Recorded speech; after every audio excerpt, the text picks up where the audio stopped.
Well, just loading some of these fellas. 55 grain B-Maxes. And these Sierras I've had since 1997. They're good projectiles. And I'm loading them with 21 grains. 21 grains of powder. Look, there. 21 grains.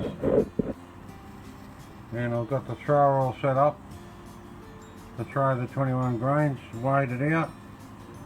So I'll just set this up somehow, this camera, and you can follow along just my little process of reloading some shells. A bit of a mixed batch there, but I'll get into some fresh cases, or once more cases. Have some chips.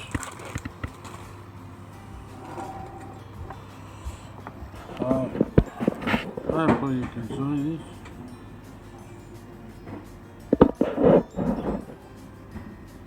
Here we go. So, I just knocked everything else up, but don't matter. So this is a Lee powder thrower. I always give it a flick. And I physically look inside the case to make sure it did throw. You never know, something can happen.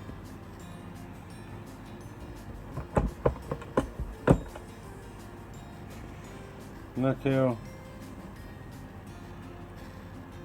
slinger.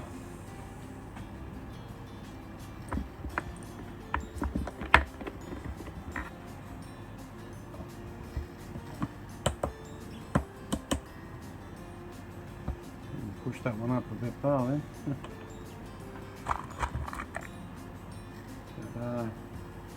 Yeah, I've set the setting depth of the bullet projectile. They've all been primed this morning. I fully sized these cases this morning for the first time in, these must have been reloaded 10 times, some of these cases, in this mixed batch. But if you don't load everything to the max, you'll find your cases last a hell of a lot longer, and you don't burn out your barrels as quickly. And I've got a Remington Mohawk 600, and my wife's got a 700, and that Remington Mohawk of mine, it's had well over 10,000 rounds in it, and it's still not burnt out. Beats me out, but it's a short barrel. You'd think it'd be showing signs, but it's still getting inch groups and better. And I'm using 2206, 21 grains, 222 Remington.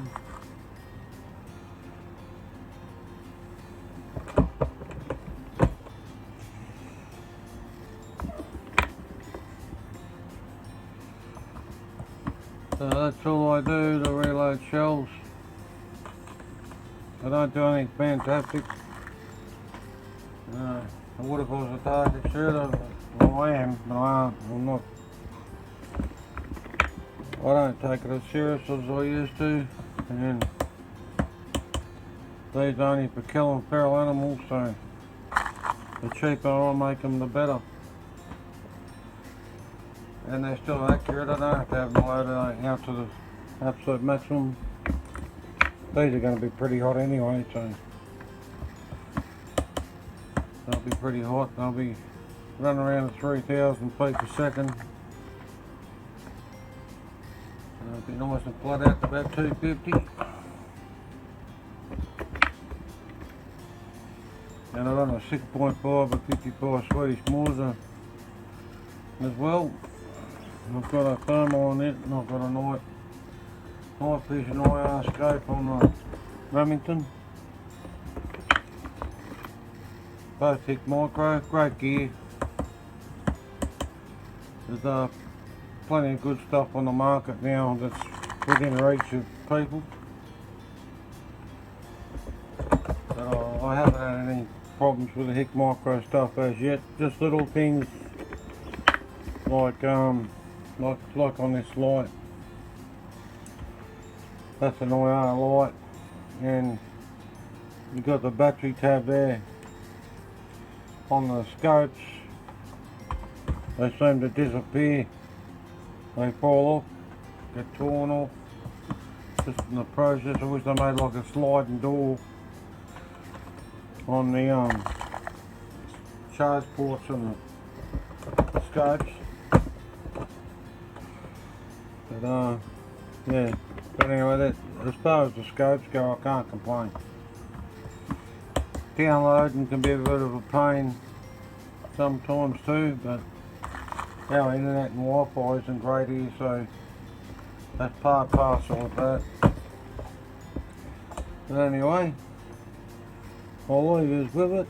Hope you're having a great Australia Day. Us shooters cop heaps, as you know. The powers that be think they know better. We know what they think. They're up to no good. Anyway, we'll catch you later. Get a brown dog up you if you're partying. And let's hope we can save this country, eh? Catch you later.